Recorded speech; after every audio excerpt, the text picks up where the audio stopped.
Takon zekati studentit, parimisht po, i takon studentit zekati.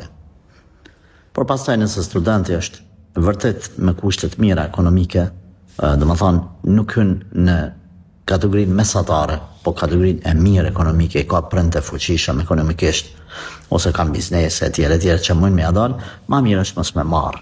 Kjo është dhe më thonë përgjigja jame ku më flenë zemra. Nëse ka kushtet mesatare, ku baba i vetë ka një rrugë, për shembull mesatare, tash s'du të ceki, po për shembull punon në suvatim, baba i vetë ose është mjeshtër i rrymës, ose punon dikun komunën i 500 euro, 700 euro, ose mësus.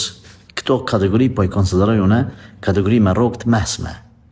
Këta, edhe nëse mund mi atë dalë, printi me shkollu, thamë që inshallah ta'ala lejohet studenti me marrë zeqatin që i ka prindit në këtë kategori të ekonomisë. Allahu e di mas mirë.